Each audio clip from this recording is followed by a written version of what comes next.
Good afternoon. Welcome to the Christian Quality Engineer. I am Chris. Today, I want to talk about communication. We all know communication is important. We all know good communication is better than bad communication, and bad communication is better than no communication. But something I was thinking about is how do we go about communicating to people? What's the most effective way? For me, and I'm assuming most engineers would probably fall into this, numbers, charts, and graphs. I look at them, I see them, and it makes sense to me. And that works for me, but not everybody communicates that way. As a matter of fact, I would say most people don't communicate that way. And I've heard a lot of people say one of the reasons that the political right has such a hard time competing in the public square of ideas is because the right, the conservatives, are about facts and truths and not about feelings, and the left is just the opposite. They're about feelings, and they're about emotion, and they're about the key story. They always craft everything into an emotional feel something story, whether it's feel good or feel bad. And you see this all the time, and they grab the emotion and they fit the narrative around it, and that's how they get people to do things.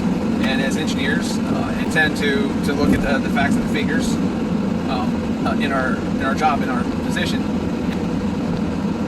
We don't always paint a good story with those numbers. We just say, hey, we had 80% first run yield because pump number 4 was 2 psi's below where it's supposed to be.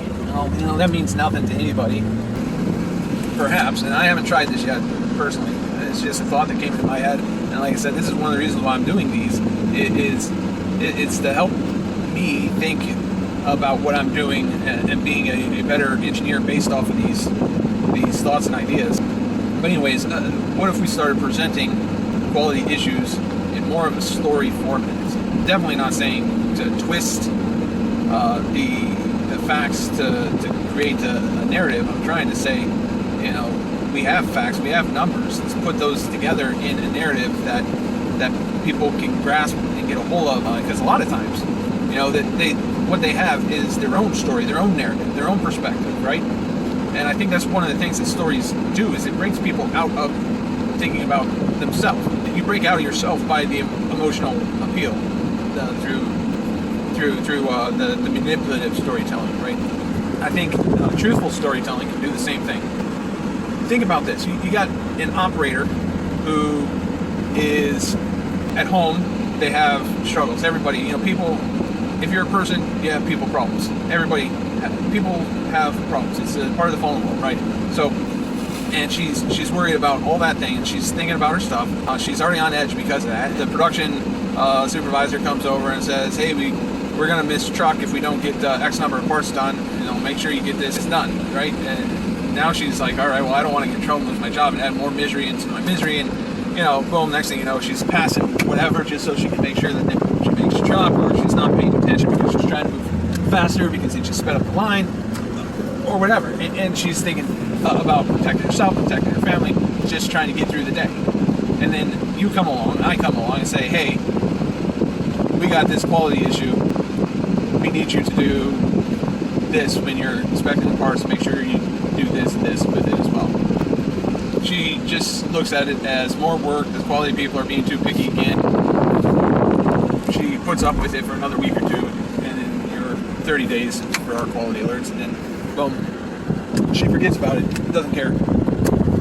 She's right back into just going through the motions. And even when she wasn't doing it, she was just going through the motions. Yeah, I don't know how many times we've asked people, count your components, right? Because, some of these older limestone will have poke yoke sensors. So count your components. Well, that doesn't work. We'll put a hash mark next to the component or on the component to prove that you count it. The next thing you know, they're not even looking at the part, and they're just muscle memory scribbling down all the check marks without even looking at the part. And they don't know if they hit it or missed it.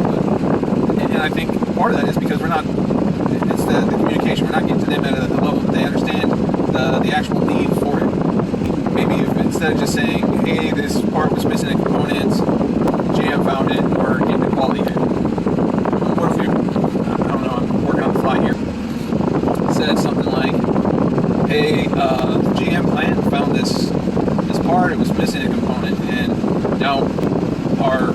all these supports. If we hit, and if we take another hit, we're going to be in the red. We'll be able to do business. What we really want from you is to think about.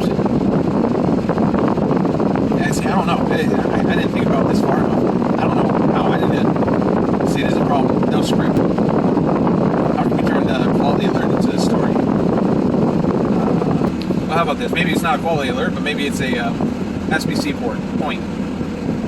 The operator's like, well, I know if I put the dot where it's actually at below spec, I'm going to have to go through all this extra hoopla of trying to fix and solve the issue. So I'm going to put it, instead of where it actually is, just put it just inside so people know that it's really close to being bad, but it's not bad yet. And then we'll line of strings where everything's right down at the very bottom of the spec, and like, how many of those were really below the spec and nobody wanted to deal with it.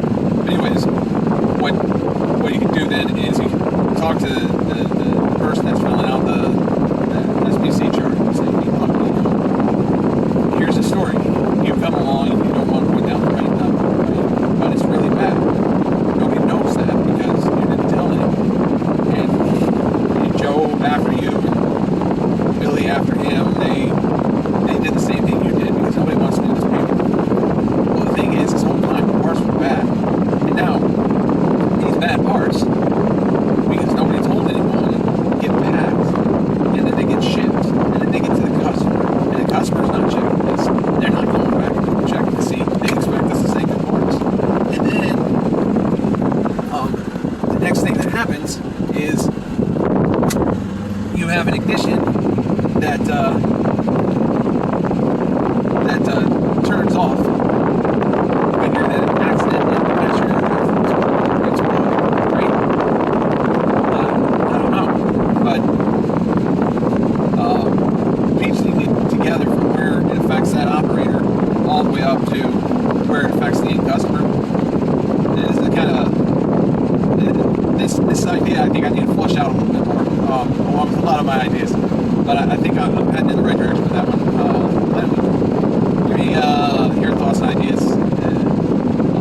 I appreciate that. Anyways, I'm up to 15 minutes. I didn't want these to be this long. I was thinking I was going to be doing like 5 to 6 minute videos, and turning into like 10 to 15. So I apologize. I need to work on getting them shorter. Maybe I can do creative editing where I take out my long pauses and my I don't know. Anyways, thanks for watching. Like, share, subscribe, all that fun stuff. You can